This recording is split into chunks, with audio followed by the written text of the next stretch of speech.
នេះពិតជាតណ្ហាក្រាស់ណាស់ឥឡូវចង់ចាំមិនទៀននេះចេះអស់មកលូត្រាតានាងឲ្យយើងដោយទើបយើងដើរចេញពីទីនេះភ្លាមចាំស្ដាប់ណាឯងត្រូវចូលទៅក្នុងស្គរមួយហើយចាំស្ដាប់រាល់សម្ដីស្រីនិងប្រុសនោះរឿងបុរសម្នាក់ស្រឡាញ់ប្រពន្ធគេ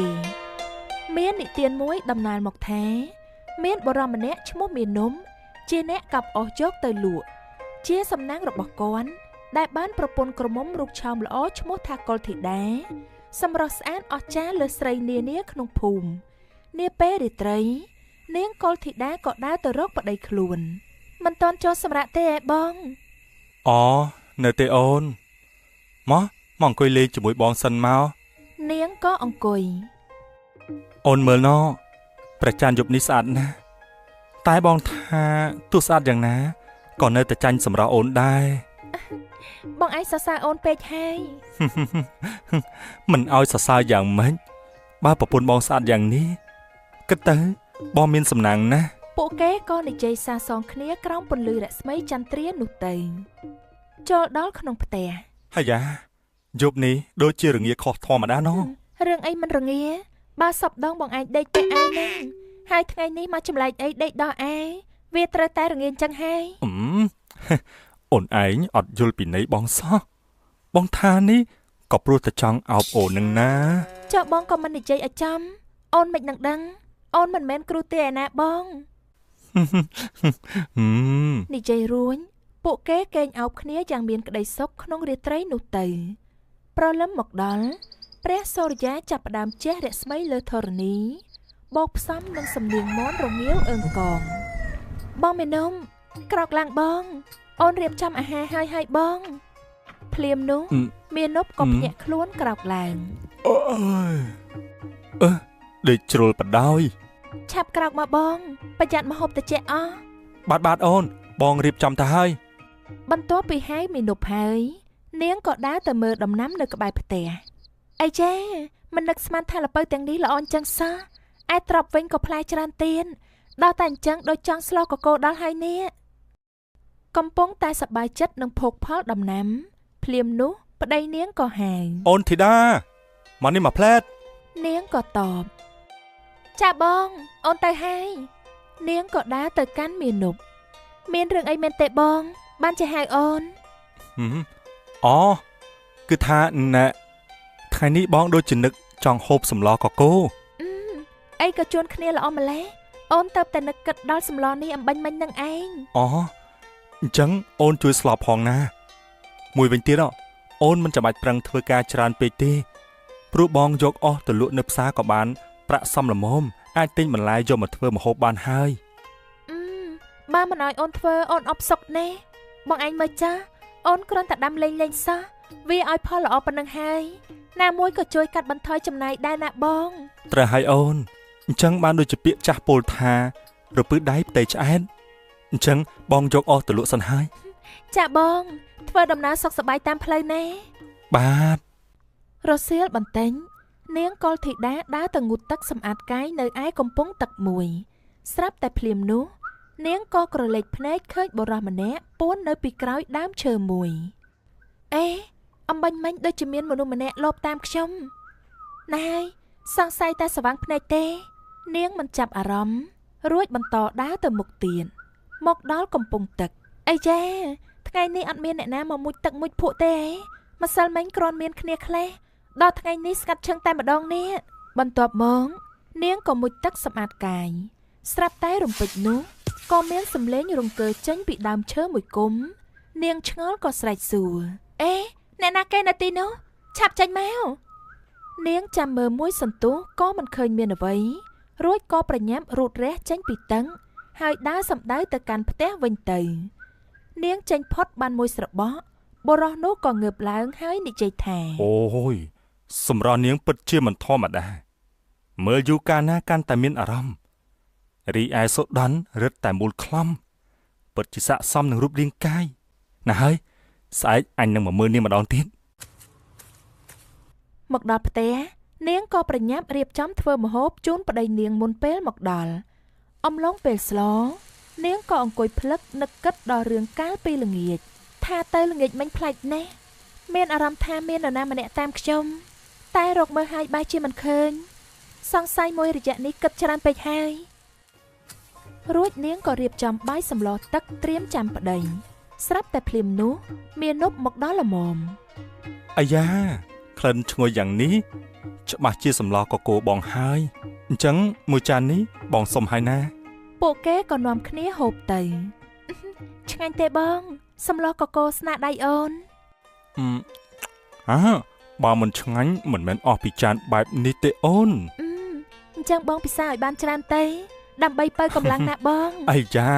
បើកម្លាំងយប់នេះមិនមែនទេអូនមិនដឹងជាស្អីទេបងឯងនេះក៏ដល់ណាស់ហើយនាងអៀនពេងក៏ចូលទៅក្នុងផ្ទះមុនបាត់ទៅអេចាំបងសិនមើលនៅពេលពួកគេរៀបដេញមាណពឃើញទឹកមុខប្រពន្ធមិនស្រួលក៏សួរនាំមិនក៏មិនគេងតើអូនមានរឿងអីឬបានជាទឹកមុខបែបនេះនាងក៏ទៅគៀកប្តីអូនមានរឿងមួយចង់និយាយប្រាប់បងមករឿងប្រមាណក៏ដាក់មកបងនេះចាំអង្គុយស្ដាប់នាងក៏ចាប់ផ្ដើមនិយាយកាលពីល្ងាចអូនដើរទៅងូតទឹកនៅឯកំពង់តឹងអូនមានអារម្មណ៍ថាមានមនុស្សតាមលបមើលអូនឮហើយមាណពក៏តបភ្លាមមិនចម្លែកទេដែលមានមនុស្សតាមមើលអូនព្រោះតែអូនស្អាតយ៉ាងនេះហើយមិនចឹងអូនមិនបាននិយាយលេងទេណាដោយសារតែរឿងនេះឯងតើបអូនមិនស្រួលចិត្តតតែសោះមាណពឃើញដូច្នោះក៏និយាយកុំបារម្ភពេកអីណាព្រោះអូនក៏មិនបានឃើញថាជានរណាដែរជួនកាលអាចជាជ្រូកព្រៃក៏មិនដឹងផងតែបងណាហើយគេតើអូនបងងងុយហើយថ្ងៃបន្ទាប់មាណពក៏យកអស់ទៅលក់ដូចសពដងចំណែកឯនាងកុលធីតាក៏ចុះពីផ្ទះទៅងូតទឹកសម្អាតកាយនៅឯកំពង់ទឹកម្ដងទៀតចាំមើលម្ដងនេះយើងនឹងរកមុខឲ្យឃើញថាអ្នកណាដែលតាមលបមើលយើងមុជទឹករាល់ដងលុះនាងចូលដល់ក្នុងទឹកបានមួយសន្ទុះនាងក៏បែរក្រោយស្រាប់តែលើកនេះឃើញបុរសម្នាក់ពួនក្រោយគុំឈើមួយណែឯងមែនទេដែលលួចមើលយើងងូតទឹករាល់ថ្ងៃនេះមិនបងអង្គយូបុរសនោះក៏ចេញមកបង្ហាញខ្លួនពិតមែនហើយគឺជាយើងនាងក៏ប្រញាប់តបហើយឯងអត់ការងារធ្វើទេហ៎យើងដឹងថាឯងខ្លំមើលយើងមករហូតមិនក៏ថាបងគ្មានការងារធ្វើការដែលបងមកលបមើលអូនមុជទឹកកន្លងមកនេះហើយមិនជាការងារបងបន្ទាប់ពីឮហើយនាងក៏ខឹងរួចតបថាយេឯងនេះសង្ស័យតែរកចិត្តទេដឹងឡប់ឡំមកពីអូននេះហើយទើបធ្វើឲ្យបងរោគចិត្តបើមិនបានឃើញវមិនប្រៀបដូចជាកំបិតចាក់ចំបេះដូងបងអញ្ចឹងរោគចិត្តឲ្យថាមិនមែនទៀនទៅឆាប់ទៅកុំមកតែកំណាប់ស្នេហាប្រឡំលោកអីនៅទីនេះនេកនឮហើយក៏បដិសេធភ្លាមទេបងមិនចេញទេព្រោះបងស្រឡាញ់អូនទើបបានជាបងមកចាំមើលអូននាងកុលធីតាក៏តបវិញថាស្រឡាញ់ស្អីយើងមានប្តីហើយឆាប់ចេញទៅងាយើងងូតទឹកងូតអីនេកនក៏បន្តថាមកពីបងស្រឡាញ់អូនពេកធ្វើមិនដេចនឹងដាច់ចិត្តដើរចេញបានលូត្រាតែស្អីឯងទៀតហើយលូត្រាតែនាងឲ្យយើងដោយទើបយើងដើរចេញពីទីនេះភ្លាមនាងលើហើយកាន់តែខឹងនឹងសម្ដីនេកនឯងនេះឡប់មែនតែនហើយចេះតែហ៊ាននិយាយចេញមកកានឯងក៏ដឹងថាយើងមិនមែននៅទំនេរទេយើងមិនខ្វល់បើនាងពុំឲ្យយើងដោយទេកុំសង្ឃឹមថាយើងដើរចេញពីទីនេះឲ្យនាងទៅផ្ទះបានឲ្យសោះយើងនឹងចាំលូត្រាតែបាននាងឮដូច្នោះនាងក៏គិតក្នុងចិត្តថាបើបងមាណពដឹងពីរឿងនេះខ្ញុំច្បាស់ជាមានរឿងមិនខានតែបើមិនធ្វើដូច្នេះទេខ្ញុំគ្មានផ្លូវទៅផ្ទះវិញបានឡើយបានយើងយល់ព្រមដោយគ្មានជំរឿនាងកុលធីតាក៏ឲ្យនាយកនដោយនាងទៅលោកបានជាស្មន់អន្តកោហើយនាងក៏និយាយយើងធ្វើតាមឯងអស់ហើយមិនក៏ឯងមិនទៅទៀតនាយកនបន្តថានាងគិតថាយើងឲ្យទៅស្រួលបែបនេះការមិនទាន់បានខ្លួននាងយើងមិនព្រមទៅក៏ព្រោះតែចំណង់តណ្ហាតែឥឡូវបាននាងជាស្មន់អន្តកោហើយនាងគិតថាចប់ត្រឹមនេះមែនទេយើងពុំទៅជាដាច់ខាតនាងឮនាយកនពោលដូច្នោះក៏តបហើយឯងនេះពិតជាតណ្ហាក្រាស់ណាស់ឥឡូវចង់ចាំមិនទៀននិយាយឲ្យអស់មកនាយកនក៏ឆ្លើយតបវិញក៏ព្រោះតែយើងចង់បាននាងជាភរិយានឹងហើយទើបយើងមិនទៅល្បិចឯងច្រើនណាស់ហើយកលាស់សម្ដីទៀនលែងដឹងបនដឹងបាបអស់ហើយ អូហូលេងសុទ្ធតែបនបាបផងហេចូលពេលនាងឲ្យយើងដោយនោះណាហើយចូលនាងគុំសន្តិអីចុះប្តីយើងឲ្យគិតយ៉ាងម៉េចយើងពិតជាខ្លាចចិត្តមានុប្តីយើងណាហើយទៅខ្លាចស្អីអាមានុសម្រែប្តីនាងនោះកុំបារម្ភយើងនឹងរកកលល្បិចកុំឲ្យប្តីនាងដឹងចូលនាងទុកចិត្តលើយើងចុះរួចពួកគេក៏ចែកផ្លូវគ្នាទៅផ្ទះរៀងខ្លួនលុះមេឃងងឹតបន្តិចនាយកនដើរកាត់ព្រៃក៏ឃើញខ្មោចស្រីមួយគេចោលនៅទីនោះហើយចុះនរណាយកខ្មោចអីមកចោលនៅទីនេះលុះព្រលឹងឯងអស់លីងមិញហ្នឹងអង្គុយគិតមួយស្របក់គេក៏នឹកឃើញវិធីមួយគូឲ្យអាណិតនាងណាឥឡូវចេះចាំយើងជួយយកនាងទៅដុតឲ្យទៅចុះរួចគេក៏សែងខ្មោចនោះដើរទៅលុះដល់យំនាយកនក៏យកខ្មោចមកទុកមួយអន្លើចិត្តផ្ទះមានុបអើយខ្មោចអីទេស្លាប់ទៅហើយនៅតែធ្ងន់យ៉ាងនេះមិនអាណិតអ្នកសែងសោះយ៉ាអ្នកណាវើយសែងតែខ្លួនឯងសោះមករអ៊ូថាធ្ងន់មិនអាណិតអ្នកសែងនៅទីនេះសិនហើយនាងបន្តិចទៀតយើងនឹងធ្វើពិធីឲ្យហើយរួចគេក៏ចេញពីទីនោះលុះមានុបដេកលងលក់ទៅទើបនាយកនយកខ្មោចស្រីនោះទៅផ្ដេកខាងប្តីរបស់នាងកុលធីតានាងក្រោកឡើងភ្លាមនោះនាងកុលធីតាឃើញសាកសពខ្មោចស្រីក៏ប្រុងភ្ញាក់ផ្អើល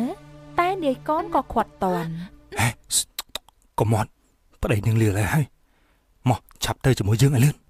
នាងក៏រូតរះធ្វើតាមនាយកនប្រាប់ហើយពួកយើងធ្វើយ៉ាងម៉េចទៀតមានធ្វើយ៉ាងម៉េចគឺដុតផ្ទះនាងចោលនឹងហើយចុះប្តីខ្ញុំគិតយ៉ាងម៉េចវិញឥឡូវនាងតាមយើងឬក៏តាមវាបើតាមយើងនៅស្ងៀមទុកឲ្យវាស្លាប់ក្នុងភ្នក់ភ្លើងនោះទៅបន្ទាប់ពីពួកគេចេញផុតពីផ្ទះហើយទើបនាយកនយកភ្លើងដុតផ្ទះមានុបនោះប្តីដឹងក៏ក្រោកឡើងដាស់ខ្មោចដោយស្មានថាជាប្រពន្ធក៏និយាយថាណែពុទ្ធោអូនក្រោកឡើងភ្លើងឆេះផ្ទះហើយមិនក៏ដេកធ្វើប្រងើយ៉ាងដូចនេះអោអញ៉ៃតាមពិតគេយកមកដុតបែបនេះសោះនាយឯនាយមិនក៏មើលមិនដឹងថាយើងជាខ្មោចអញ្ចឹងមានុបក៏លើកដៃខ្មោចឡើងខ្មោចនោះរឹងស្ដោងលុះភ្លើងឆេះក្តៅនឹងពុំនៅបានមានុបក៏វាចេញហើយលោតចុះពីផ្ទះរួចឈរទ្រហោយំថាអោកុលធីតាបងអើយភ្លើងឆេះរលអោងយ៉ាងដូច្នោះហើយមិនដឹងថាអូនឈឺចាប់ប៉ុណ្ណាទេបងប្អូនពូមីងអើយជួយប្រពន្ធខ្ញុំផងដោយមានុបជឿស្មោះថាជាប្រពន្ធឯងក៏អង្គុយយំសោកស្រណោះលុះព្រឹកឡើងមានុបក៏ទៅរកមនុស្សដាក់ខ្មោចនោះហើយរត់រកខ្ចីប្រាក់គេដើម្បីលើកខ្មោចជួយរួមរំលែកទុក្ខផងក្មួយកាត់ចិត្តទៅមានុបអើយនាងទៅបានសុខហើយចូលឯងរឹងមាំឡើងបាទមីងអរគុណអ្នកទាំងអស់គ្នាដែលបានមកជួយយកអាសាខ្ញុំហើយចុះក្មួយអីគិតធ្វើយ៉ាងម៉េចតទៅមុខទៀតមានុបក៏តបបាទពូខ្ញុំគិតចាក់ចែងពីស្រុកនេះហើយដើម្បីទៅរកជួញដូរគ្រាន់នឹងបានប្រាក់ខ្លះយកមកសងគេវិញទៅចុះថែរក្សាសុខភាពផងបាទពូនិយាយរួញមានុបក៏រៀបរណ្ដាប់រទេះគោបោះចេញទៅជួញចាក់ចោលផ្ទះទៅថ្ងៃមួយមានុបទៅជួញនៅឯស្រុកដតីទៀនស្រាប់តែចៃដន្យបានឃើញប្រពន្ធខ្លួនដើរកាត់នាងដូចជាកុលធីតាប្រពន្ធខ្ញុំតាយើមិនក៏ឯងពង្រត់ប្រពន្ធអញមកបរោះស្មន់អន្តកនោះតបថាណែមិនក៏មនុស្សឯងមកចំហើយើងថានាំពង្រត់ប្រពន្ធឯងទៅវិញក្រែងប្រពន្ធឯងភ្លើងឆេះទៅហើយមែនទេមានុបឮដូច្នោះក៏និយាយយើងមិនជឿជាដាច់ខាតឯងច្បាស់ជាមានល្បិចអីនៅពីក្រោយហើយភ្លាមនោះអ្នកទាំងពីរប្រកែកដណ្ដើមគ្នាមកបើឯងខ្លាំងទៅជួបចៅក្រមកាត់ក្តីទាំងអស់គ្នាឲ្យដឹងការពិតចាំតែខ្លាញ់តើពួកគេក៏នាំគ្នាទៅដល់ចៅក្រមប៉ុន្តែចៅក្រមពិចារណាពុំបានយើងពិតជាពិបាកក្នុងការកាត់ក្តីនេះជូនអ្នកទាំង3ណាស់ដូច្នេះយើងនឹងនាំសេចក្តីនេះទទួលព្រះរាជាវិញទៅដល់ព្រះរាជវាំងពួកគេក្រាបបង្គំទូលព្រះរាជាដោយដំណើរទីតីពីគ្នានាយកនទូលថាក្រាបទូលព្រះអង្គនាយមានុបនេះចោទថាទូបង្គំជាអ្នកចំហើប្រពន្ធគាត់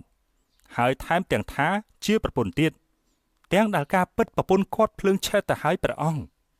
ឯមានុបវិញក៏ទូលទៅព្រះរាជាថាបោះពិតព្រះអង្គម្ចាស់ ស្ត្រីដែលភ្លើងឆេះនោះមិនមែនជាប្រពន្ធខ្ញុំនោះទេនាងនេះតើទើបជាប្រពន្ធខ្ញុំសូមព្រះអង្គទ្រង់ព្រះពិចារណាផងចុះព្រះរាជាទ្រង់ពិចារណាហើយកាត់សេចក្តីថាសេចក្តីនេះកំរអ្នកអាណារកបានណាស់លុះត្រាតែរកដោយកលប្រាជ្ញាទើបបានរួចទ្រង់ក៏ហៅអាមាត្យម្នាក់ឲ្យចូលមកជិតទ្រង់ចាំស្ដាប់ណាឯងត្រូវចូលទៅក្នុងស្គរមួយហើយចាំស្ដាប់រាល់សម្ដីស្រីនិងប្រុសនោះនិយាយរួចកត់ត្រាយកមកឲ្យយើងនៅពេលដែលដល់កំណត់ទទួលព្រះរាជបញ្ជាក្រាបទូលបន្ទាប់ពីនោះព្រះរាជាបានឲ្យនាយកនិងនាងកុលធីតាសែងស្គរមួយទៅតាមកន្លែងកំណត់លុះសែងស្គរទៅហើយនាងឥតថាអ្វីឡើយតែមួយសន្ទុះនាងក៏និយាយហើយបើយើងនៅជាមួយប្តីដើមយើងច្បាស់ណាស់យើងមិនមកពិបាកដូចនេះទេណែនាងកុំចេះតែនិយាយវើយប្រយ័ត្នគេលឺបាយការអស់ណានាងមិនឲ្យយើងនិយាយយ៉ាងម៉េចបើធ្ងន់ស្ទើរបាក់ស្មាដូចនេះហើយនេះធុញណាស់វើយអាមាត្យនៅក្នុងស្គរស្ដាប់ឮពាក្យនាងនិយាយដូចនេះហើយក៏កត់ត្រាតាមពាក្យនោះទុកលុះអ្នកទាំងពីរសែងដល់កំណត់ហើយគេយកអាមាត្យនោះចេញពីក្នុងស្គរហើយអាមាត្យយកតម្រានោះមកសូត្រថ្វាយព្រះរាជាឥឡូវយើងរកឃើញការពិតហើយដូច្នេះយើងកាត់សេចក្តីថាឲ្យមាណពជាអ្នកឈ្នះរីឯអ្នកទាំងពីរវិញត្រូវតែទទួលទោសចំពោះអ្វីដែលខ្លួនបានប្រព្រឹត្តខុសពីសិលទាំង5រួចព្រះអង្គបញ្ជាអាមាត្យឲ្យនាំយកពួកគេទៅទីបញ្ចំព្រះរាជាទ្រង់កាត់សេចក្តីនេះបានក៏ដោយសារតែប្រាជ្ញាទិព្វវិសេសហង